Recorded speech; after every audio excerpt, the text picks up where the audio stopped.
Ladies and gentlemen, good day, and welcome to the Raymond Lifestyle Limited Q4 FY26 and FY26 earnings conference call, hosted by Motilal Oswal Financial Services. As a reminder, all participant lines will be in the listen-only mode, and there will be an opportunity for you to ask questions after the presentation concludes. Should you need assistance during this conference call, please signal an operator by pressing star then 0 on your touchtone phone. Please note that this conference is being recorded. I now hand the conference over to Mr. Avinash Karumanchi from Motilal Oswal Financial Services. Thank you, and over to you, sir. Thank you, Swapnali. On behalf of Motilal Oswal Financial Services, I would like to welcome all the participants to Q4 FY26 and FY26 conference call of Raymond Lifestyle Limited. Today, we have with us from the senior management of Raymond Lifestyle Limited, Mr. Rakesh Tiwari, Group Chief Financial Officer, Mr. Satyaki Ghosh, Chief Executive Officer, Mr. E.C. Prasad, Chief Financial Officer, and Mr. Sunny Desa, Head Investor Relations. Without taking further time, I would like to hand the call to Mr. Satyaki Ghosh. Over to you, sir. Hi everybody, thank you for joining this call. My name is Satyaki Ghosh and I am the CEO for Raymond Lifestyle Limited. Before we dive into our performance, it is important to acknowledge the totally volatile macroeconomic environment that we are navigating. While India remains a bright spot with GDP estimates around 6.8 to 7.2%, global headwinds persist. We are closely monitoring from Raymond the US-Iran conflict, which has kept Brent crude prices hovering over $100 and leading to increased energy, raw material prices and freight costs. Domestically, we face the dual challenge of extreme heat waves affecting multiple states and below average monsoon forecast at 92%, which may impact discretionary spending. However, amongst all this doom, there is a silver lining. The US-India trade deal that currently looks quite open to the entire world and we don't have a disadvantage. The UK-India FTA and the impending Euro-India FTA can create significant demand recovery for our exports. It is against this backdrop of external volatility and emerging opportunities that Raymond Lifestyle has delivered a strong performance last year. It is my privilege to address you for the first time, and as I embark on this journey with an iconic brand that boasts of legacy spanning over a century, I want to share the context of my leadership and what will I bring to the table. I've worked about 30 years in FMCG companies like General Electric, PepsiCo, L'Oreal, and I've worked in Indian groups like Spencer's Retail, which was RPG, and Aditya Birla Group before joining Raymond Group. So I have experience in FMCG part of the business and I also have experience in textiles, and hence Raymond seemed like the right opportunity where I get the opportunity to turn around a 100-year-old brand and take it to its next logical growth path. I'm also happy to introduce our new Chief Financial Officer, E.C. Prasad. I'll hand over to Prasad to introduce himself before I come back to address you. So, good evening everyone, and thank you for attending our call today. This is E.C. Prasad. I'm a professional with about 29 years of experience. Prior to joining Raymond's just 3 months back, I was the CFO for Bajaj Electricals, and I also worked with Voltas Limited and Imami, predominantly in the FMCG, FMEG space. My focus here would be to strengthen our governance, compliance, and also to build cash and improve our working capital cycles and with improved profitability. Thank you very much. Coming back, Satyaki here once again. FY26 has been a year of recovery for Raymond Lifestyle. Despite international headwinds, we have delivered a healthy performance driven by strong domestic consumption. For the first time in our history, we crossed 7,000 crore mark, recording our highest ever total income of 7,034 crores and 11% year-on-year growth. EBITDA for the year rose to 804 crores with a 23% year-on-year growth with an EBITDA margin of 11.4%. We remain debt-free with a net cash surplus of 179 crores. Net working capital improved significantly over last March and has come down by 10 days from 87 days to 77 days, showing efficiency in the system. Complementing this strength, our Q4 26 performance remained resilient. We recorded our highest ever Q4 total income of 1810 crore, a 15% year-on-year growth. EBITDA for the quarter rose by 53% to 152 crores. Our EBITDA margin improved by 210 basis points Q over Q to 8.4%, and we created robust cash flows and we generated close to 200 crores of net cash during this quarter. Our Q4 performance remains resilient and reflected sustained demand despite a challenging global environment. In our branded textile segment, revenue grew 14% to 831 crores in Q4, driven by robust volume growth and premiumization. EBITDA for the segment grew by 126% to 115 crore on account of improved product mix, strong volume, ASP growth and scale leverage. Branded apparel segment, it is to note that our current branded apparel segment results include our emerging and new businesses. It has been the case in the past also. So this quarter we are keeping it the way we have been reporting, but next quarter we will try to show you separately what are we doing in emerging businesses and what are we doing in our marquee brands, the 4 brands, which is the core apparel business of Park Avenue, Color Plus, Raymond Ready to Wear and Parks. Our new ventures are currently in strategic investment phase, and it will be good for everybody to know how these businesses are developing. The core 4 brands revenue was 1667 crores with an EBITDA margin of 7.8 crores, which is without these new businesses. So the core brands are actually quite okay at 7.8%, and we will endeavor to take it to double digit over the next 2 years' time. So overall, branded apparel, the way we report, today is 469 crores in Q4 with a 20% year-on-year growth. We witnessed double-digit like-to-like growth in retail channels of branded apparel segment. EBITDA for the segment grew significantly to 19 crores. And if we exclude the emerging businesses, the margin was at 5.4% in Q4. The garmenting business, we saw demand recovery post the US-India trade deal, leading to the highest ever monthly revenue in March. We also implemented duty paid terms for US clients, which helped us keep the clients with us throughout the year, and now we will get the benefit of that going into next year. The segment reported a revenue of 342 crores in Q4 FY26 as compared to 248 crores in the same quarter previous year, reflecting a growth of 38% YOY. The segment reported an EBITDA of 14 crores in Q4 FY26 compared to negative 7 crores in Q4 FY25, and the EBITDA margin for the quarter was at 4.1%, which is higher than the rest of the year and is much higher than minus 2.9% in the same quarter last year.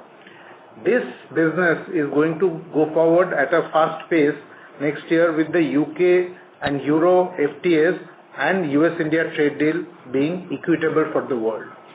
In our high-value cotton shirting, the B2B segment, revenue grew at 6% to 831 crore in Q4, and EBITDA for the segment was 20 crores. Now this is, you can compare it to 61 crores in Q4 last year, but last year Q4 EBITDA of 61 crores had a 53 crore one-time subsidy from the government for our Amravati plant. So the base is high. If you take that out, then the segment has done actually better than last year's same quarter. Now let me talk a little bit about our marketing strategy. Our new CMO, Kalpana Singh, has just joined in March from HUL, and she'll be leading this for us. We'll introduce her to you maybe next quarter. Our intent is to move forward from fragmented marketing to a more connected omni-channel system across the full consumer journey.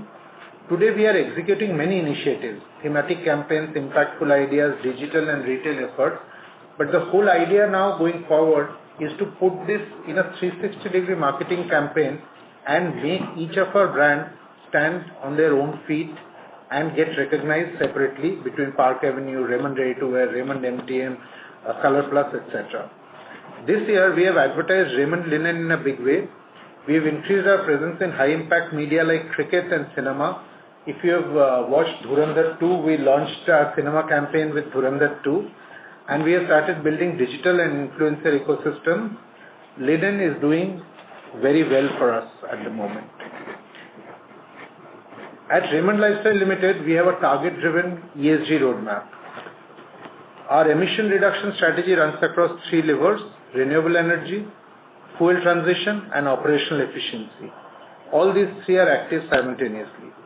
On renewable energy, we are on track to increase our renewable percentage between 5 to 6% this year from our baseline of FY25, and we remain on track to increase this to 25% of our total energy requirement by 2030.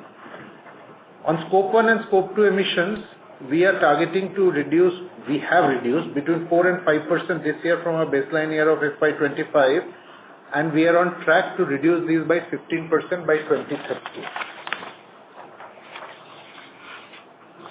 The leadership transitions during the quarter marked a new chapter for the business. With the recent appointment of Rakesh Tiwari as Group CFO, Prasad as Lifestyle CFO, and myself as the CEO, and I just introduced Kalpana as the new CMO, Raymond Lifestyle Limited is poised to accelerate its growth agenda. The new leadership brings a renewed focus on expanding branded apparel, scaling newer categories, and driving operational efficiencies across the value chain. As we enter FY27, we would like to call this the year of consolidation, as we are shifting focus from restoring sustainable profitability, and we will do it through a lean and high-performing network. We plan to add a gross of about 100 EBO stores in FY27. However, we will continue to exit underperforming stores during the year, and we think the net increase would be 30 to 40 this year. Once we stabilize, then maybe year after, we will see if we can go aggressive on store opening or not, but that we will decide depending on the results of this year. In terms of digital transformation, our investments in S/4HANA that we must have been talking about has now been implemented in the textile and home part of our business, and this will modernize our supply chain and enhance operational agility. For FY27, our strategic growth pieces, the number one piece is premiumization across all segments. In suiting, shift towards wool. In shirting, shift towards linen. In apparels, shift towards the premium category of apparels. The second lever that we are going to push is casualization. In branded textiles, we will focus on comfort-first fabrics. We will focus on hybrid blends, relaxed visual aesthetics, versatile wearability, and knitwear. In branded apparel, we'll move the product mix towards smart casuals, polos, chinos, t-shirt, corduroy, denim, etc. With our core portfolio, Color Plus is the brand that is positioned as the primary casual brand to spearhead our casualization strategy, with our remaining 3 brands of Park Avenue, Raymond Ready to Wear, and Park providing robust secondary support to drive this transition. So number 1 is premiumization, number 2 is casualization. We will also go towards GTM expansion in MBOs and LFS counters. In large format stores, our apparels are doing very well with SSPD, right up with the top brand of the category, and in some LFSs, we are the top brand. The whole idea is to enter LFSs on the casual section. We will also work on holistic marketing campaigns, as we talked about, sharper brand positioning for each of our brands, differentiated communication, prudent media selection, and last mile activities to drive awareness and footfall in our EBOs. Our ESG commitment would remain, and we are advancing towards our 2030 goals, including the 25% renewable energy target and 40% female representation in our company. By integrating digital agility with transparent oversight, we are building a resilient, future-ready institution for all stakeholders. We hope that this year of consolidation actually gives us good growth and decent profitability. And with that, thank you very much, and we are now open for questions. Thank you very much. We will now begin with the question and answer session. Anyone who wishes to ask a question may press star and then 1 on the touchtone telephone. If you wish to remove yourself from the question queue, you may press star and 2. Participants, you are requested to use handsets while asking a question. Ladies and gentlemen, we will wait for a moment while the question queue assembles.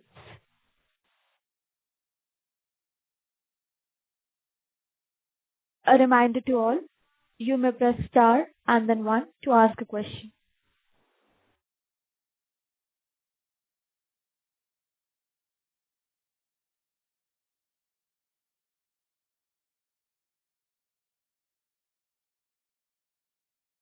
We will take the first question from the line of Vijay Jangir from Systematics. Please go ahead.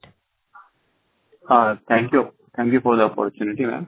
My first question is on gross margin.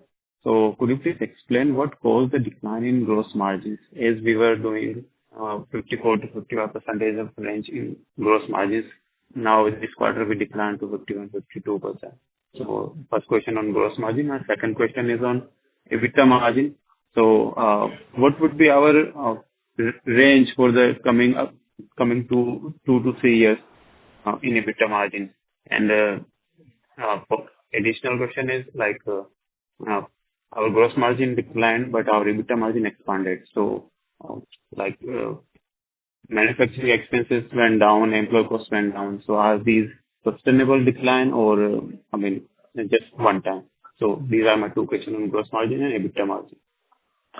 Thank you, sir, for your question. On the gross margin, I think I mentioned in my commentary that last year in our B2B RLCL luxury cotton, luxury linen business, we had got a 53 crore subsidy on our Amravati plant from the government, which was a one-time go. So that is in the base. If you take that out, then the Q4 will look like 44.7. It's in the ballpark. And for the year, including this 53 crores in the base, we have still ended up at 44%. So if you remove that, we will be in the ballpark. There is no drop in gross margin. The EBITDA has still grown. If you look at our OPEX, you will see in quarter 4, our income grew 15%, our OPEX grew 1.2%, and for the year, income grew 11% and OPEX grew 5%, which means income grew faster, and that has flown into EBITDA. The second thing that you must recognize here, how did the OPEX come down as a percentage? Our factory utilizations, which traditionally used to be between 80-85%, have all gone above 90%. There are factories which we have operated at 95% plus also, and this has given us a lot of scale advantage. It has given us drop in OPEX, it has given us scale advantage, which has flown into EBITDA. So the whole idea is that if we do a higher turnover this year than last year, then the factories should keep running at this pace, and hence the OPEX should be sustainable, and hence EBITDA should hold. The third question for you was the future EBITDA. We are not giving a guidance at this stage. However, our idea is, even in the year of consolidation, to keep a double-digit top-line growth and a double-digit bottom-line growth. Okay, sir. Thank you.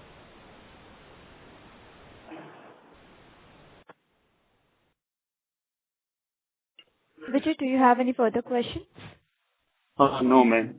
Could you, sorry, sir. Can you please explain more on employee cost? I mean, it is currently 12.5% of the sales.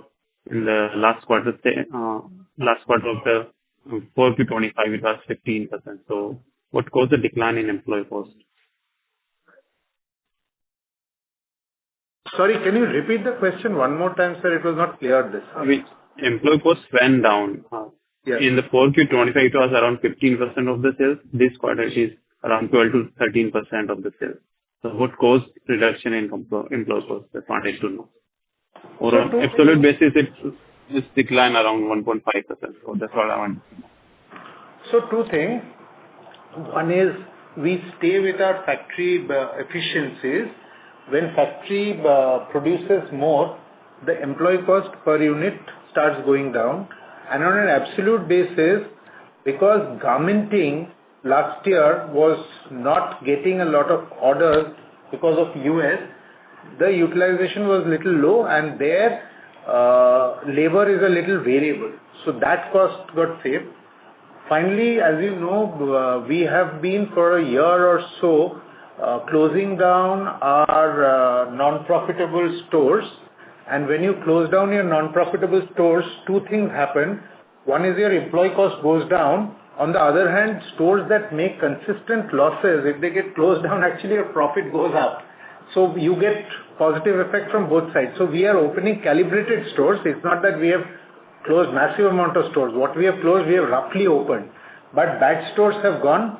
So that has reduced employee cost and has also increased profit by a little delta. So you get all kinds of positive effects when you rationalize and do the right things for business. That's my answer. Okay. Thank you, sir. And one more question on store opening in FY27. Could you please repeat, how many stores we are targeting in FY27? So FY27 on a gross basis, we'll try more than triple digit, more than 100 stores. But we will continue this endeavor, which has given us very good, not so good stores, we will close down. So I think net basis, it will be between 30 and 40 stores because this is the year of consolidation. We are not doing anything dramatically different this year and we will just concentrate on giving good growth and good profitable growth on a sustainable basis for 4 quarters before we embark on the next big journey. Just to tell you, so 100 gross and maybe between 30 and 40 net. Just to tell you that we are also employing one of the big consultancy firms to build a 3-year strategy for us. The job has been awarded and we will start work on the strategy piece and then in 3 months we will start implementing that. So this year as the consolidation year, we will do all the right things in the right way around governance, around ESG, around the way we do our quarter businesses in a profitable, sustainable manner, get the store economics right, get the factory economics right, build our strategy, and from next year we hope with a good base, we start the next level of acceleration with a very, very good partner handling it with us. Okay, sir. And sir, in terms of our emerging and new business, how much is the run rate in terms of these categories, emerging and new businesses, which is included in our branded apparel revenues? How much? It's about run rate from emerging and new business.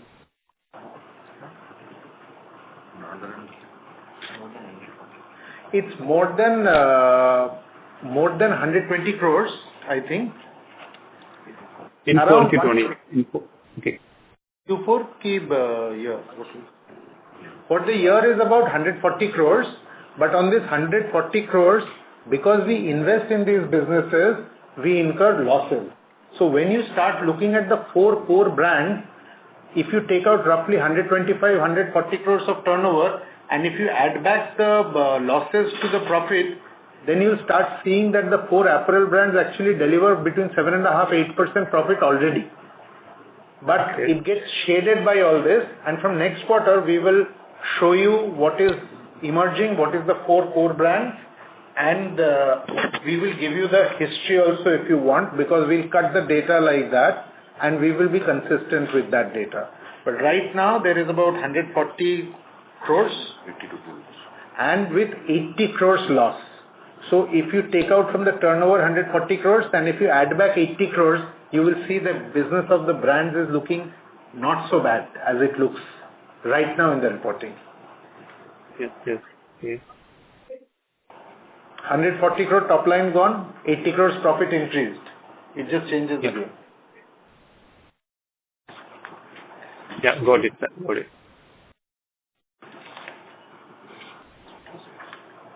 Thank you. Before we take the next question, A reminder to all the participants, you may press star and then one to ask a question. We will take the next question from the line of Dipali Kumari from Arihant Capital Markets Limited. Please go ahead. Yeah, hello. So I have questions regarding geographical. So management plans to reduce US dependency in garmenting. Ma'am, we can't hear you properly. Yes. Am I audible? Yeah, but it's not very clear. If you come closer to the mic or something like that. Okay. Okay, sir. So I have questions regarding geographical. So management planning to reduce US dependency in garmenting from 65 to 50. So with this recovery in Q4 following the US-India trade deal, why is the strategical shift towards the UK and UA is still a priority given to a potential for higher logistical cost? So, ma'am, I'll try and explain this to you. We had about 65-66% dependency on US. Now, any sane business will say that when you have high penetration in a vendor or in a customer or in a geography, you are susceptible to rude shocks. Now, this is what happened to us as the tariffs started coming in. 65-67% of our business went into trouble.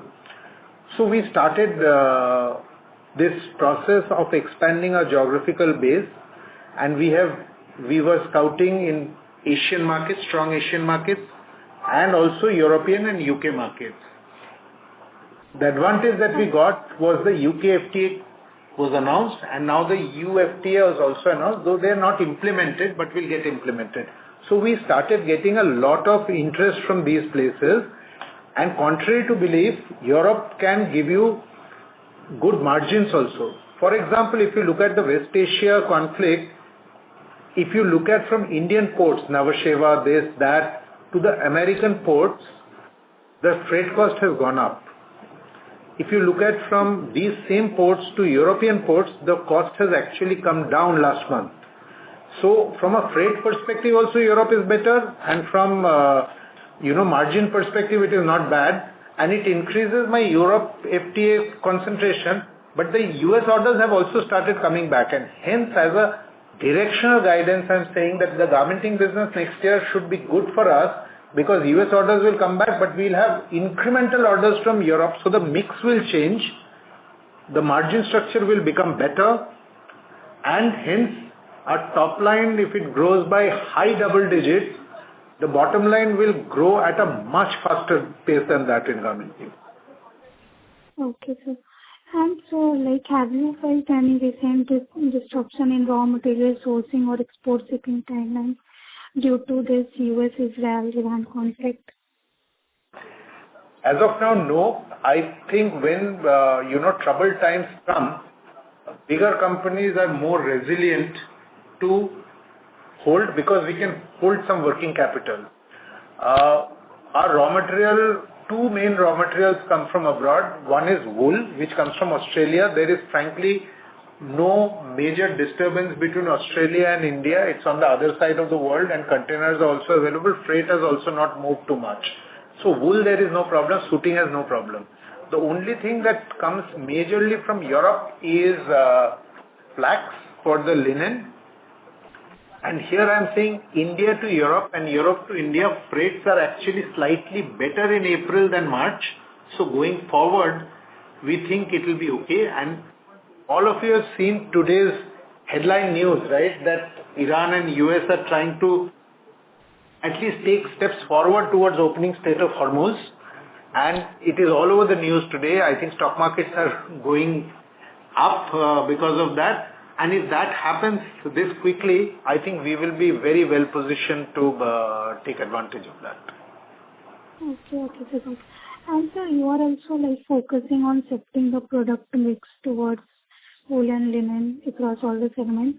So what is the expected impact on your ASP and gross margin from this? So the gross margin should go up because two things here. Number one is, as you sell more premium products, directionally your gross margin should go up. However, currently there is a challenge that the wool prices are going through the roof, merino wool prices. Also, flax prices are going up. We have information that this year's crop, flax is one crop a year, but this year's crop is right now looking good. It gets harvested in September, so it is on the fields right now and it is looking good. But the flax prices are also up. Now, when both prices are up, then protecting margin even in a premium situation can become debatable. So on the one hand, we are going for premiumization. On the other hand, raw material prices are up. So we think overall, we should still look at some gross margin improvement, but it may not be humongous because there are tailwinds and there are headwinds both. Okay, sir. And sir, on the Sleepfield side, I guess you are deciding to stop that. So what was the annual drag on EBITDA from this segment? Is about 20 CR was the annual drag.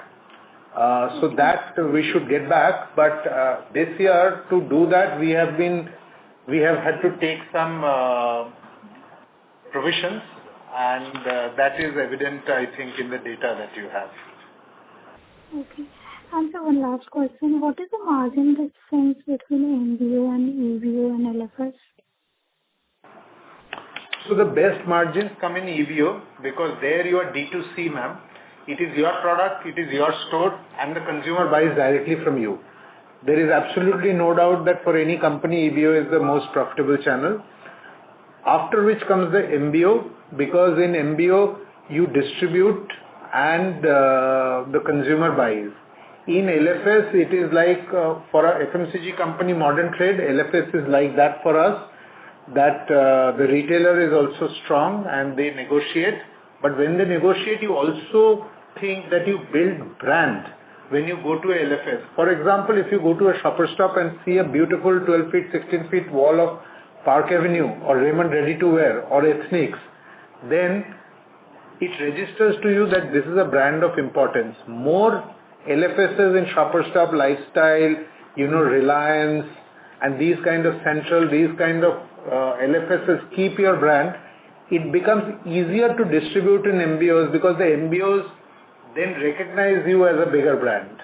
So everything has its utility, but profit-wise, EBO first, MBO second, and LFS third, from a pure profit perspective.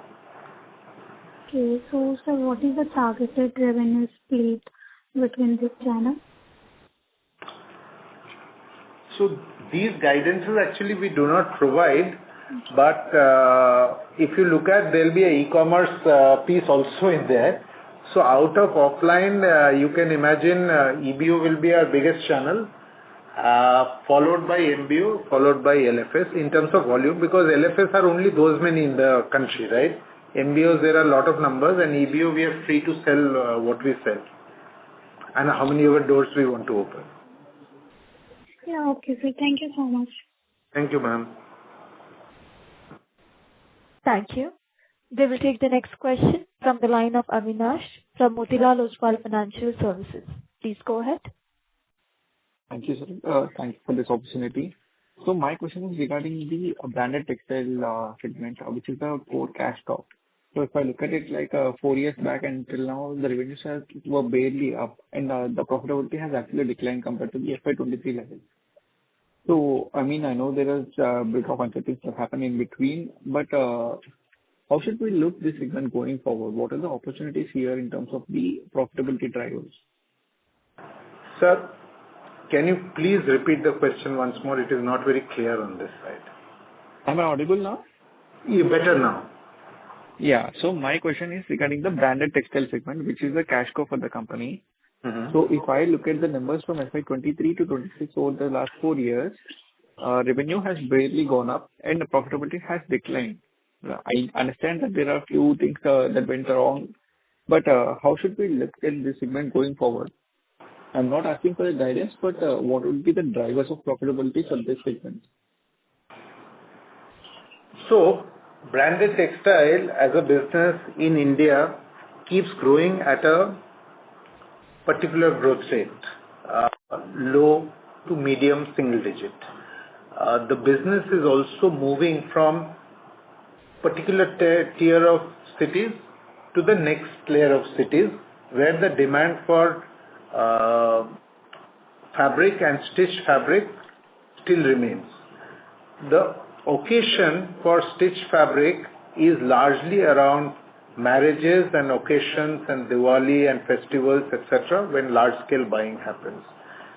And the good piece here is that the tier 1, 2 cities are coming back to designers and bespoke tailoring. So more and more in cities like Bombay and Delhi, you'll see designer shops opening up. They are not only the big designers, but a lot of small designers creating bespoke, and that's an opportunity for fabric business. So fabric business going forward, my take is that should keep growing in lower single digit in volume. We will premiumize, so we will try to do value growth higher than volume growth. We will also casualize, like I said, because people are moving from full suits to jackets.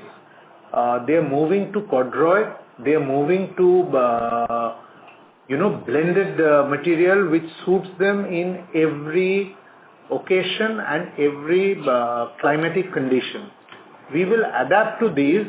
We will service the top-end boutique distribution. We will go to lower town classes.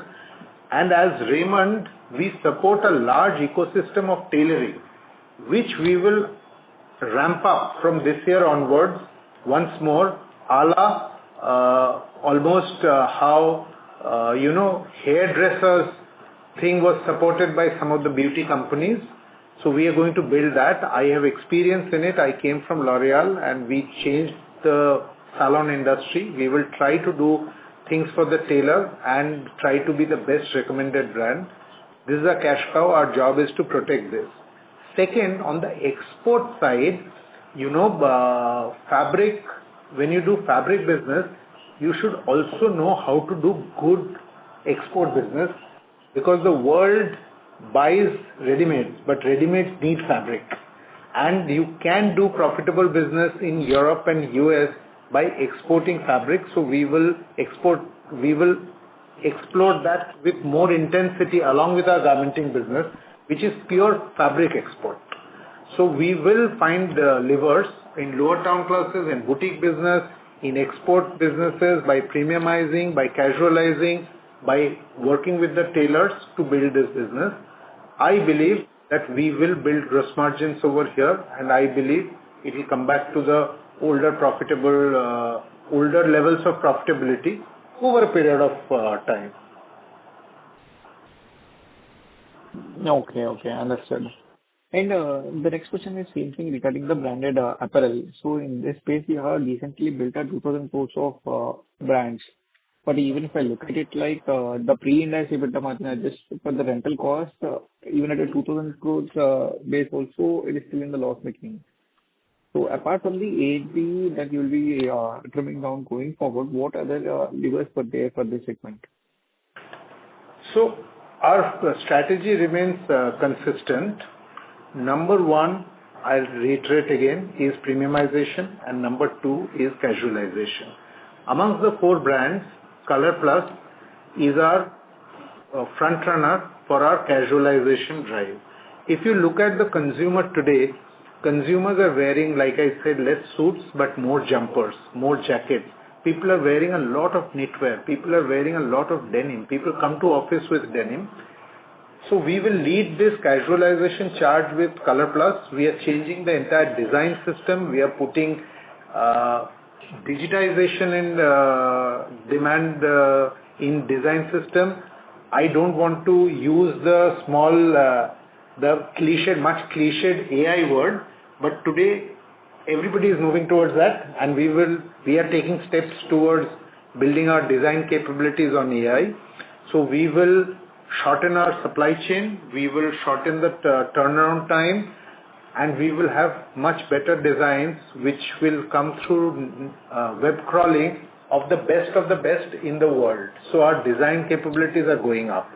Color Plus will lead this charge, but if you look at brands like Raymond Ready to Wear and Parks at the lower price point, but Color Plus more in the EBO and the more evolved segment, In terms of Park Avenue and Raymond ready to wear, our casual portfolio is right now about 15% of our total revenues, and we are still quite a formal looking brand.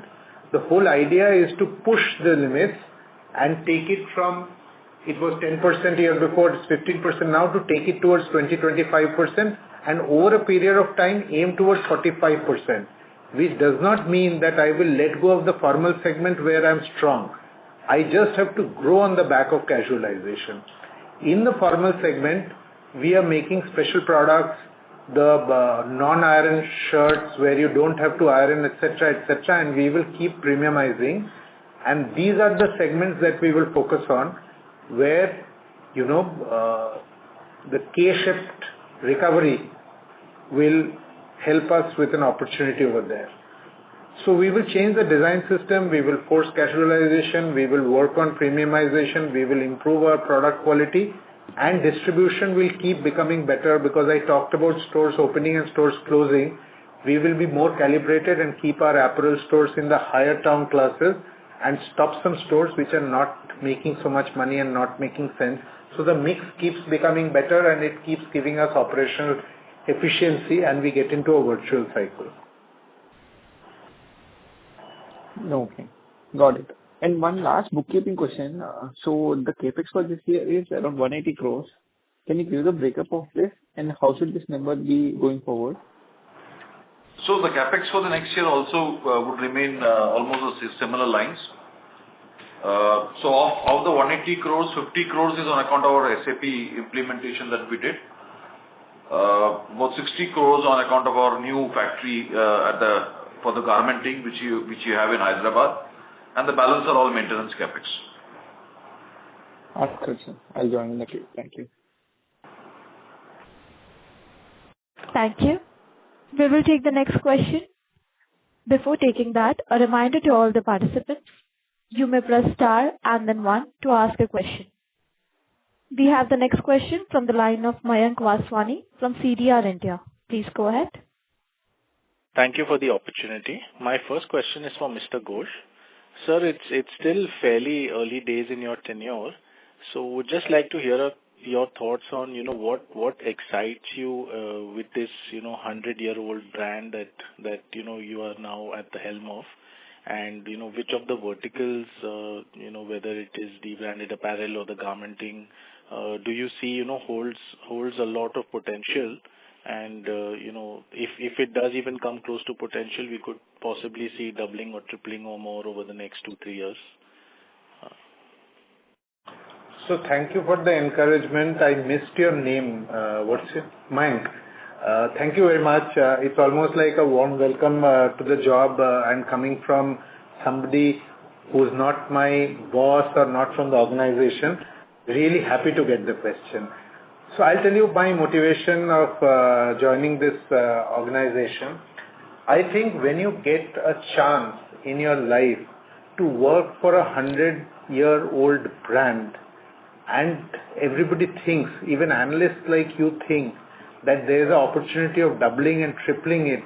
You imagine if you are in the thick of the things and you are the guy who is supposed to lead that, it gives you a huge amount of excitement, energy, gives you enough topics to stay awake in the night, right? We also know, and you as analysts know, that Raymond has promised and always not delivered to that expectation. So I would try to, make promises that I can keep, and I want to be a person who really builds this with a lot of passion. There's an opportunity of a cultural change here. There's an opportunity of complete digitization over here. And then you imagine that you are at the helm of a brand, Raymond, which arguably is a top 10 brand in India, amongst Indian brands. If you ask the average consumer, tell me 10 brands on the street, he may say SBI, I don't know, he may say LIC, I don't know, he can potentially say Raymond. All of us, I think we have had one Raymond suit. All of you can ask yourself, Maybe your shadi suit was Raymond, mine was for sure. So when I got this opportunity and I thought it's a 360-degree revival of the brand, but the brand already does 7,000 crores, already has double-digit EBITDA. So it is not that you're going into a pond where you have to discover the pond. The water is there. You have to clean it and make it bigger and make it much bigger. So I think the opportunity really excited me, and hence I came. From the vertical that you talked about, I think the biggest opportunity for us is branded apparel. Last gentleman asked me that you build a business of close to 2,000 crores. Where do you think it can go? I think if I stay a decade and work a decade for this organization, sky is the limit. We should really double down on branded apparel and build our brands, make them digital, make them relevant for the new age consumer. The big challenge for me would be the brand piece, where Raymond, everybody thinks it's my brand because I am quite old now. I'm saying Satyaki's brand. Earlier they used to call it uncle's brand. Now I am the uncle actually. So I don't want to be the target consumer for Raymond. I want somebody who's much younger than me to be the target consumer, and I have to create it with my marketing team. And I am really excited about it. And then there are ancillary brands like Park Avenue, like Ethnics. Everybody has a right to live, and how do we build the brand step by step by step? I think that excites me. But branded apparel, big opportunity. Garmenting, I think, huge opportunity. Because nobody makes suits like us. We make suits for brands that, on this call, I cannot take my customers' names. But if you come and meet me someday, I can tell you, I can take you to my factory and show you which global big brands that you buy suits at, I don't know what prices, are made by Raymond, because Raymond is one of the best organizations to make suits globally. So shirts also we make well, but suits, you have to come to us to see how well we make suits in garmenting. So our product is fantastic. Our reach in US was great. We will double down on Europe and UK, and I think this business can really step up. That's my feeling. Some of the nascent businesses, let me talk about. Our home business turned EBITDA neutral last year, and it should make some money this year.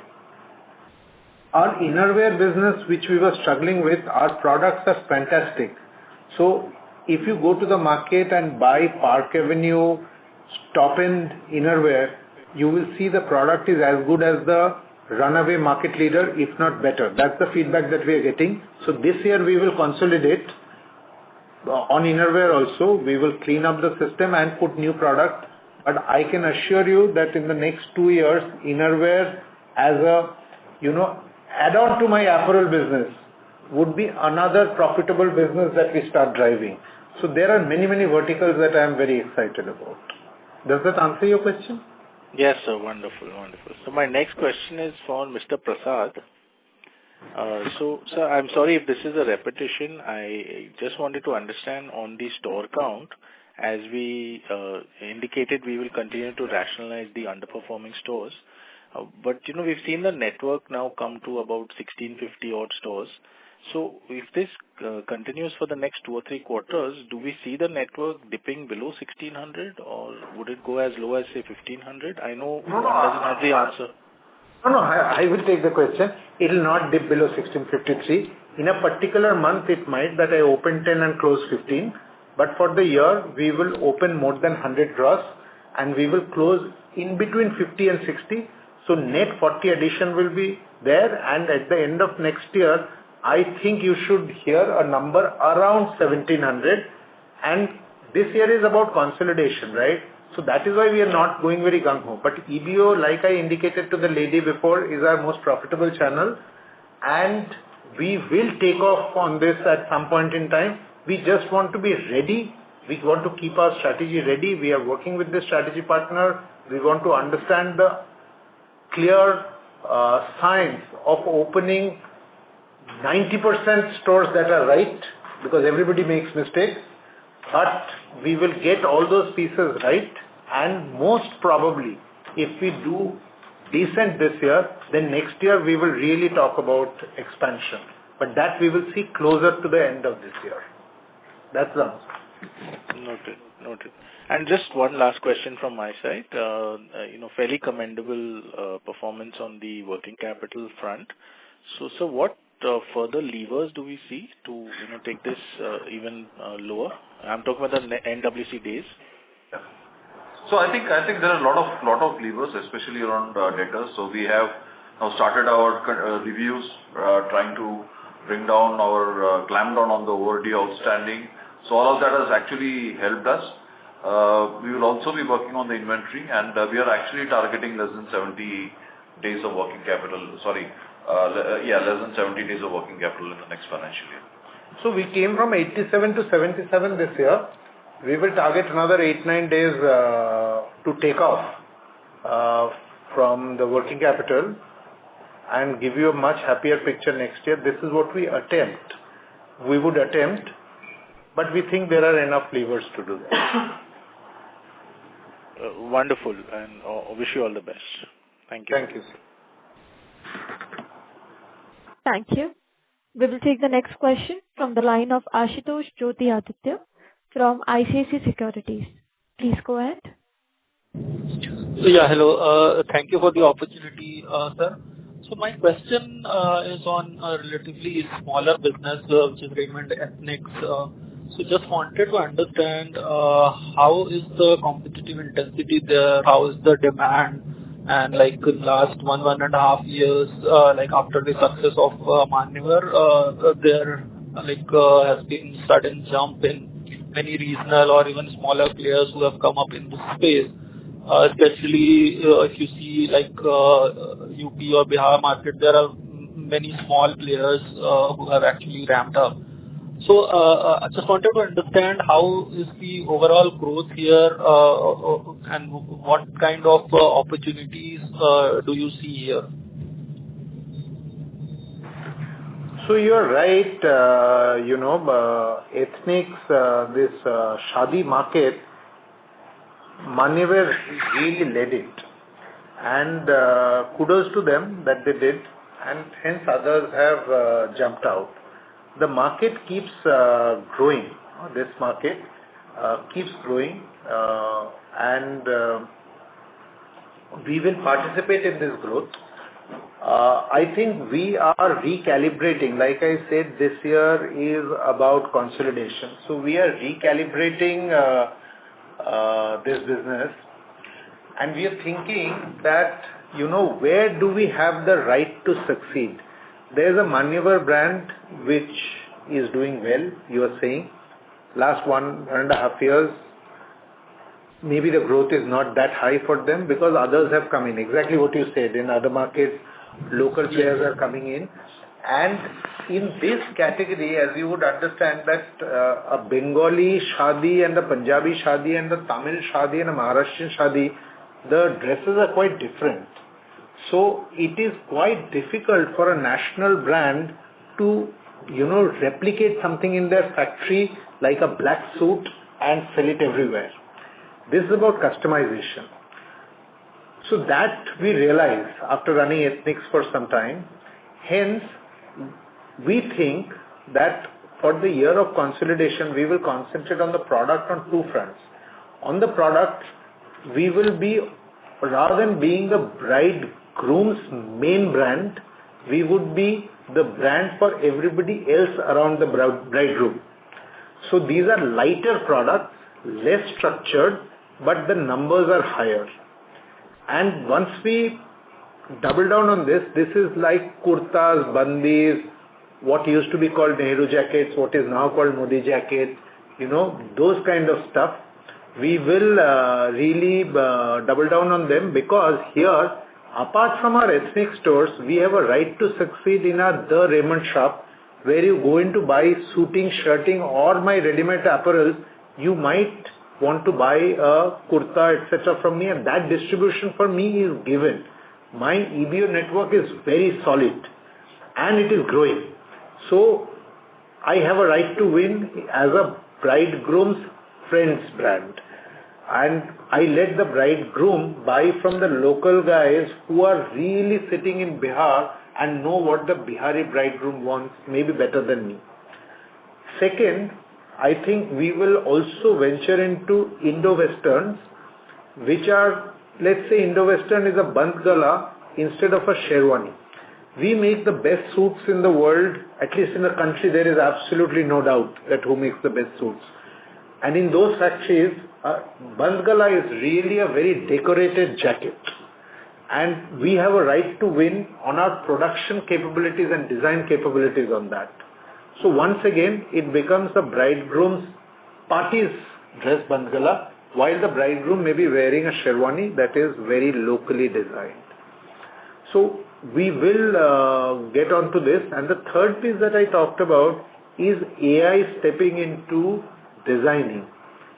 This is the next big tool for us to attack the bridegroom with heavy products. But that maybe we will do after a year of consolidation. This year, we will clean up our ethnics business. We will provide merchandise. We will distribute it better through our TRS stores apart from our ethnic stores.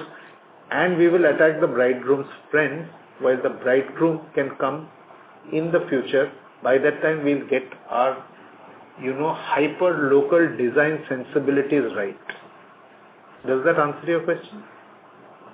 Yes, sir. I think that is very detailed answer. Thank you for that, and all the best for FY27. Thank you. Thank you. We will take the next question from the line of Dave, an individual investor. Please go ahead. Yeah. Thank you for the opportunity and congratulations on a good set of numbers. So firstly, on the branded apparel segment, wanted to understand how should we think about the sustainability of this growth momentum we have witnessed going forward? You believe the current growth in this branded apparel can sustain over the next few quarters? Thank you for the question. I think the directional answer is an emphatic yes. The only problem in India is that today people are getting a little spooked by the West Asia war and the way the share market is going. When share market doesn't do well, the affluent class, they don't lose money. I don't believe they lose money. They are just seeing their paper money go down. And they feel that their conspicuous consumption should not be that much. That is the only problem. The growth projections for the country, which were at high 7% point something high, are coming down towards 6.8, 6.6. Different agencies are talking about that.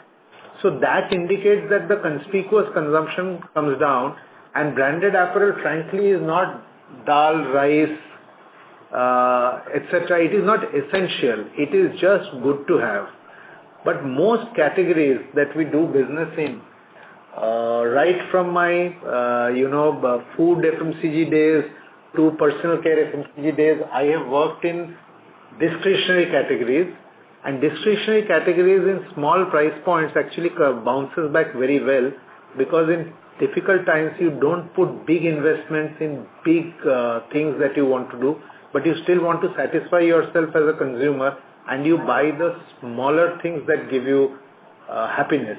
And hence I think branded apparel directionally will keep growing. India is urbanizing. India is moving forward directionally. And there is absolutely no reason to believe that our growth momentum will drop. Right. So that is helpful. And so secondly, on this garmenting business, is there scope for this current traction to continue going forward? Actually, next year they should be much better than this year, because the US, the thing has become better. EU is responding. Our order books are solid. Let me tell you that my first quarter order books are completely full. I am doing the latter half of second quarter order booking right now. So our order books are solid. Unless something dramatic happens in the Middle East war, or US comes back with another 30-40% tariff under some other pretext. In the current business situation, order books are very robust, and there is absolutely nothing to worry about growth in this business. So, have the inventory levels like across our customers now normalized? Like, could that also potentially act like as a tailwind for us in the next 2-3 quarters going forward? Or US, I am thinking you are still on the garmenting business. The US pipelines are quite good because US could not import from a lot of countries, not only India. People who got 35% also, everything that they import, the prices were going up, right, for the consumer there. So they kept holding and they kept selling. So their pipelines are decent right now. There is no major in US, and US orders are coming back. Europe, the markets are not great, but like I said, every difficulty we have seen post-COVID, the recovery always has been K-shaped. So the premium part of the market, actually there is no problem where we operate in Europe as well. In the domestic market, like I said, with 6.6, 6.8, 7.2, these kind of GDP growth numbers, if a brand that is not the market leader, like our branded apparels, and we are not market leaders, if we do not beat the GDP growth percentage, then, you have to do it. And hence I think the double-digit growth should happen in branded apparels. All right. So that is helpful, sir. That's all from my side. Thank you and all the very best. Thank you, Dev. Thank you. We will take the next question from the line of Ujjwal Lal, an individual investor. Please go ahead. Thank you for the opportunity. Most of my questions have been answered. I just have one question for Rakesh, sir. He's on the call, right? So Rakesh is not there on the call. Prasad Okay, so I had a question that Raymond Limited has bought around 4.85% of our company's stock. So what's the rationale over there, and are they planning to increase this? I think maybe Prasad can't answer this. No, give your thoughts on this. Rakesh will answer this. Maybe the next quarter when we speak, you come back with this question, I'll get Rakesh on the call. Okay. Thank you and all the best for this year. Thank you, sir. Thank you. We will take the next question from the line of Amrish Kumar Singh, an individual investor. Please go ahead. Hi, good evening, Mr. Satyarthi. Congratulations on your new job and wish you all the best. I'm sure we are in safe hands. The question to you is, like our corporate, I'm sure you work on numbers, forward-looking numbers. So what is the revenue target that you see 3 years, 5 years, and 10 years down the line? During the call, I heard you say 10 years from now. I wish you and me both are here. What are the numbers we are looking at that stage? Sir, I have done 100 days of Raymond job, and I have done 88 days of the job after taking charge. I have taken charge on 9th February. You are talking to me on 7th May. 88 days. And February is a smaller month. If I calculate it lesser. So difficult for me to talk about 10-year and 5-year turnover plans. But directionally, in these first 90 days, I have gone through a pitch process of the top consultants of the country, and we have finalized one of them. We will shortly announce that, and they will work on a long-term strategy for us. We will work together and see what are the opportunities, what are the levers that we can push, and how can we take this company somewhere. Another individual investor, I think, said that Raymond can double, can triple if you push the right lever. So mentally, I am there with you. Number-wise, I'm not sure because I'm still new in this business, though I'm absorbing very, very fast and totally in charge right now. But I would like to give it some more time before I start committing these kind of numbers. Got it, sir. A leading question from here. What is the timeline we have with our consultant to come up with a plan? Can we look at it in the next phone call? Most probably no, because we've just finalized. So one round of cost negotiation Prasad and team will do. So that you are an investor in the company, you don't want us to hire a consultant at the wrong price. We will get the price rise, and maybe if we start now, they will start work around 20th, 25th May, if not 1st June. because they'll have to get a team together, etc., etc. Strategy project is also somewhere between 12 to 14 weeks, and then presentation another 2 weeks. So let's look at 16 weeks. So June, we're looking at October. I think November-ish we should have a plan and start execution on it. Let's say third quarter. So after that, maybe we can have a discussion. Thank you, Mr. Ghosh. I think directionally we are on track and hope we keep at it. All the best. Thank you, sir. Thank you. A reminder to all the participants, you may press star and then 1 to ask a question.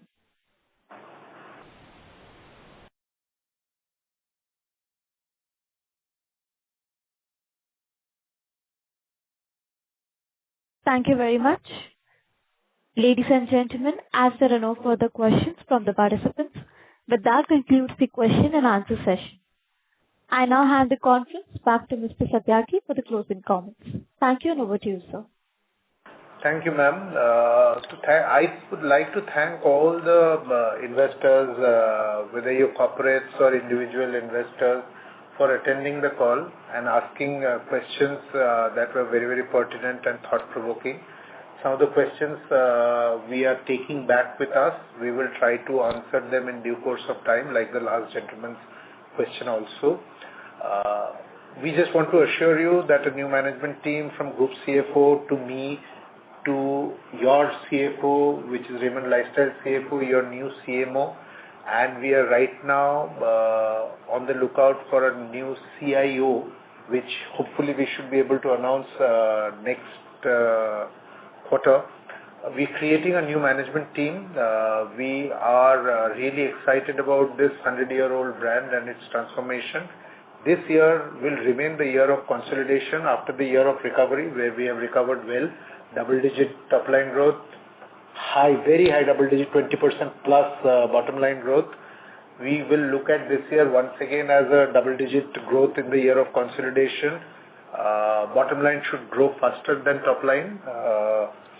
So we will give you decent returns this year. And if we consolidate and build our strategy well this year, then next year maybe we will talk to you about some kind of acceleration and moving forward.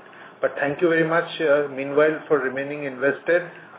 I'm Satyaki. I have worked with big multinationals globally, in Paris with L'Oreal, in Thailand with ABG, in Hong Kong with Pepsi. I come with the best practices from these organizations. I work for General Electric, and I am really committed to turning this Raymond lifestyle business around, along with, Rakesh, Prasad, Kalpana, and all of them. You are in good hands, and we hope we will deliver on our promises this year. Thank you very much. Thank you, members of the management. On behalf of Motilal Oswal Financial Services, that concludes this conference. Thank you all for joining with us today, and you may now disconnect your lines. Thank you.